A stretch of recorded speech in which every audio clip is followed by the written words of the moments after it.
that there's going to be people that require more from that, and you got to be willing to deal with that. And that at that point, he said that's what he was willing to deal with. He said, you know what? I'm willing to deal with whatever comes in there, and that's you have to deal with as a man. But that's all I require. That's all I require is stand on what you stand on as a man. He's not willing to deal with anything, man. This is why this conversation is so hilarious to me. Because the way he talks, he's like, I'm willing to deal. He's not willing to deal with shit. He ain't built like nothing, man. That's why it's so funny. Because it's like, bro, we're literally having a conversation about you doing something that you admit that you're wrong to. Now you're telling us how you're gonna apologize. You know what I mean? And then he pull you off to the side. You require one thing. You require another thing. That's weakness. That's not power. Thank you, Royce the 5'9". Okay, yeah, I'm here. I'm working. I gotta provide this commentary because this is pivotal.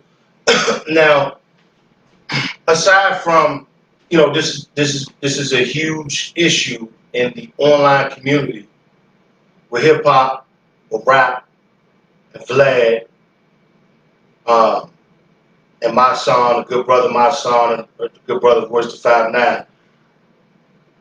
I'm touching on this because this is not an isolated event, family, black folks. This is a microcosm of what happens in America with black men or women with influence dealing with suspected white supremacists who have power, okay? There tends to be a lot of black men and women get into an arrangement with certain suspected white supremacists, and they get off code.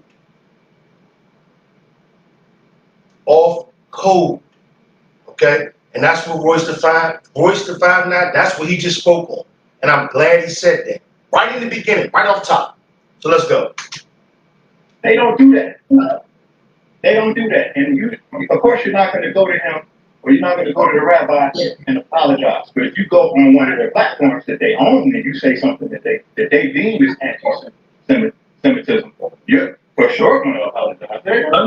But that's not true, though. I'm not. This one, I want you to be 100% clear. Me, right? I'm never going to apologize for something, right, that I don't feel I need to apologize. I don't care what platform I'm on.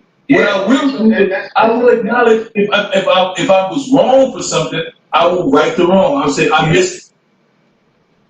Royce the 5'9" is 100% correct. And the brother Mysonne, here's the thing. I believe he always follow the money, family. So I don't know. I love brother Mysonne. But there has to be some type of some invested interest money-wise with him co-signing for VLAD. Now, I'll say this. This was 4 days ago. As of yesterday, Mysonne just came out to the video. He ain't rocking with VLAD. So in retrospect, this is in retrospect. But see, you're admirable. You're admirable, my brother. You're willing to take losses. Thank you. You're not VLAD. To stand for something. He's not. He's not willing to look. He won't put his platform on that. He won't put his platform on the crap table. But you might be right, but that's something he got to deal with that as a man, though. Ain't no Mike. That's got to do with me. You got to deal with those consequences as a man. He's not dealing with it as a man. It has everything to do with you, Mysonne. You are you are online in front of your people, us, speaking in his behalf. You're vouching for him. So it has. You're involving yourself. Dealing with it as a snake. Whatever it is that you feel like still put it, but that's a constant. Listen, I tell my son, right? Don't be in the streets, right? I'm telling you that the sharks in the water, right? Now, if you put your hand in that water, the sharks will bite you. I'm not telling you what to do. I don't require. I'm giving you the information. Now you go out there and deal with it because I know it. That's a false equivalency and it's a bad analogy. And here's another thing. Yeah, I'm providing commentary, family. Family. Nelly Fuller wrote the United Independent Compensatory Code for Victims of Racism and White Supremacy out of Washington, D.C. family. This is a scientific brass tacks book. Family. Nelly Fuller said, first of all, when we speak in reference to racism and white supremacy, or we're trying to convey a point, do not use metaphors and similes, okay? Do not use metaphors and similes, okay? My son is injecting a metaphor. His conversation with his son in the streets, which is valid, but that has nothing to do with what we're talking about, and it creates confusion. You stay on point. No metaphors, no similes. Because when you do not talk in metaphors and similes, nobody can misconstrue what you're saying. So I just had to interject that because I'm just blown that he's using a metaphor. But okay. What's gonna come? For me, all you gotta do is be able to stand on what you stand. When you get caught, when you get locked up, don't tell on nobody. Because you know what's out there. I gave you all information. The minute you tell on nobody, I can't fuck with you at all. I can't, the conversation is over. Because that's where integrity comes. If you're willing to deal with what comes with your actions as a man, you gotta deal with it. That's just facts. And that's what it was for me. It's my requirement is that you're not gonna misquote the minister. You're not gonna say, now you say what he said. But he misquoted the minister, brother. And they said, oh, we misquoted it, and he wrote the statements, and we misquoted it, and we thrive to be authentic on this, and we don't misquote, and we don't lie, and that's how we'll move in the future. You don't want to use the words "I'm sorry." Some people need to say, "I'm here." The words "I'm sorry." I'm saying personally for me, that wasn't a requirement. I know a lot of people who felt that was okay, but more people feel like they weren't sorry. He got to deal with the people that wasn't sorry. I don't represent the whole black vote. Why not? What was it? You know, Thank you, Royce. And see, that's, oh my God. See, here's the thing, family. It's not about us as an individual. It's not about my son. It's not about Royce. It's not about you, the listener. It's not about me. It's a code. We're at war. We have to stick to a code. Okay? Because we are not a monolith, boys. Because this conversation that me and you are having right now shows we're not a monolith. Of course we're not a monolith, brother, my son, but we have to stick to a code. When you're at war, family, in armies, militias, militaries, they have a code. It transcends the individual soldier. It transcends the general. It's a code. You stick to the code. It's not about you, me, him, her. It shows that there are certain requirements and certain words required for you that's not for me. And it's not that nothing is wrong. But what I require, what I require is more uniform for what everybody else requires. You require something different. But that's what I'm trying to tell you. That's why I can't. It's not. I don't think it's with everybody. Because if everybody else required it for Royce, then Black TV would be shut down. Because they go back to what I was saying. All that's gonna be, and I don't wish for this shit to get shut down. I'm not on it like that. But that's what I'm trying to tell you. So because you made a statement about what happens to us when we say something that violates them, our money gets shut down. People get rid of us. What I'm trying to because they are on code, brother, my son. Code. Platform, yeah. Yeah. So what I'm trying to explain to you, you saying that he's against hip hop. He's using hip hop. And it's not affecting him to the point where he feels like he better come to anything. So obviously we don't have the same problem. I didn't say he was against hip hop. He said he was against hip hop. But that's what I'm saying. You acknowledging that he doesn't have any power. you're acknowledging that the power he has is from what we've given. So if that is 100% correct, right, and everybody feels the way you feel about more than what I feel, then everybody would make the moves to show him that what he did wasn't acceptable. And he would have to be forced, because at that point, If every black person in America was on code, yes, my son, that would happen. But that's not the reality. platform wouldn't be as valuable, then you'd be forced to do the things that you want him to do. But How everybody gonna make a move when he's standing next to you? You was just standing next to you. Hey, no. This is the first. Answer me this, Mike. If he, God forbid, if he called Tamika Mallory a bitch, what would you require to do? That would be how you have to have an apology at that point, because you just have to get someone. What's a part of that's an act of war. Yeah. Then we would never have a communication, because at that point you disrespecting a black woman publicly. It's nothing that you can say. You can't say that I misquoted, I got the wrong source of information. At that point, you made a conscious decision to publicly disrespect a black woman. So at that point, you have to retract. You have to be sorry for that. That's an act of war.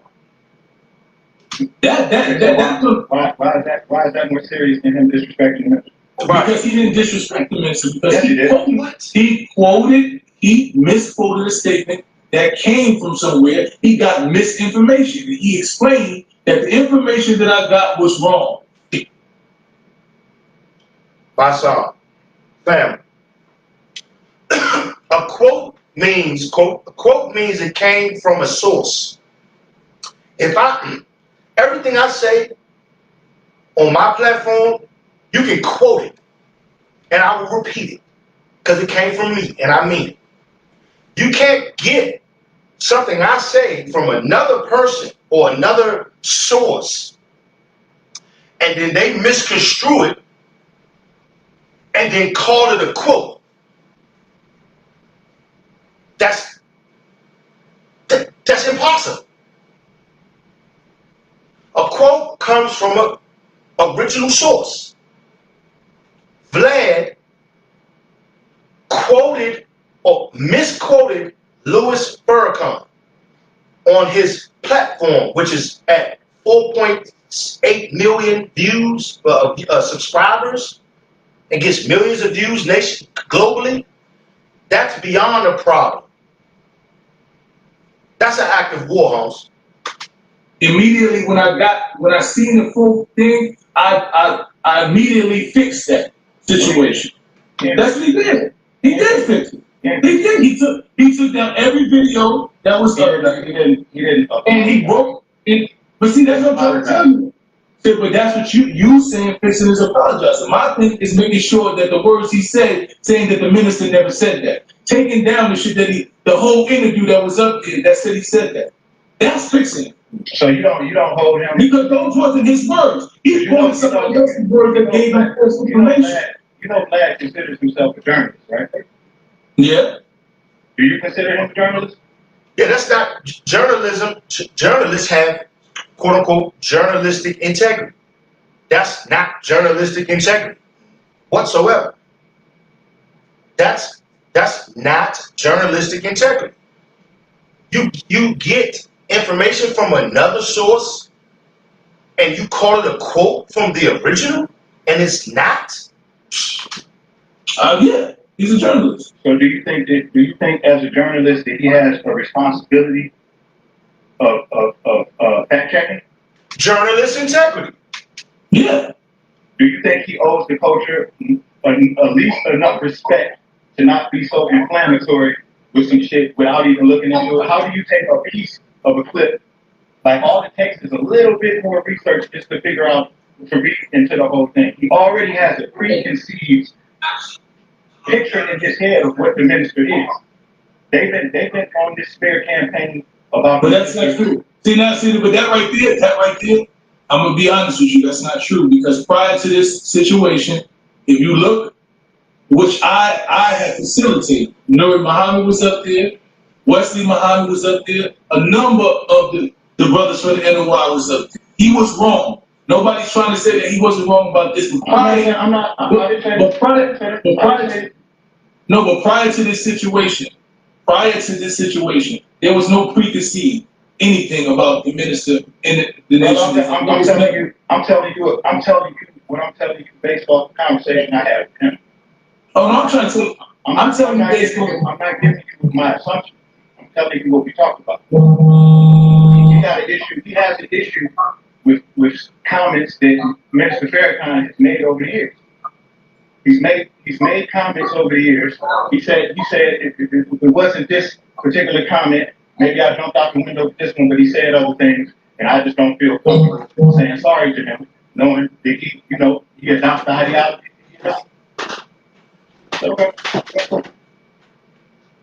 And that's what I'm trying to explain to you is this. I can't make a man not feel that. What I can do is say that you can't lie on him and say some shit that he didn't say. I think that's what I require as a man. You might feel that you're not holding him accountable for what Exactly. He's reckless and he's flagrant, reckless, and with the use of his platform. I'm gonna say this and I'm gonna end it. I posted a link to this video. I'm gonna say this and I'm gonna end it. Family,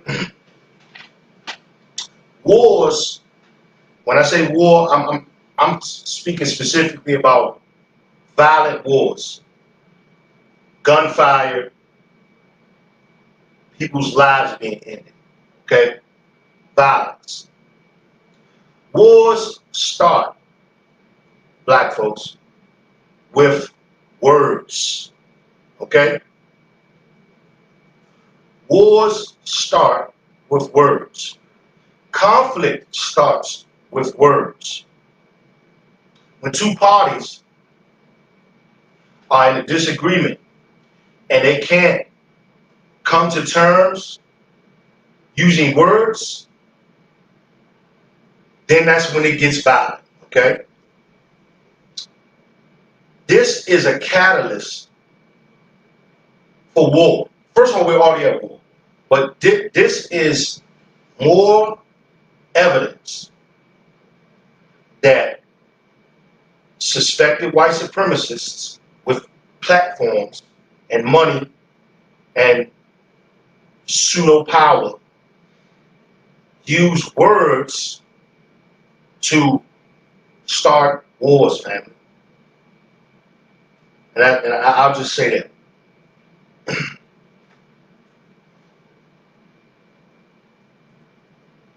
He's not even making an attempt to be responsible. Like, the only thing worse than a racist right now is a socially irresponsible movement. Exactly. Especially with a platform in black culture. Exactly. You know what I'm saying? So it's like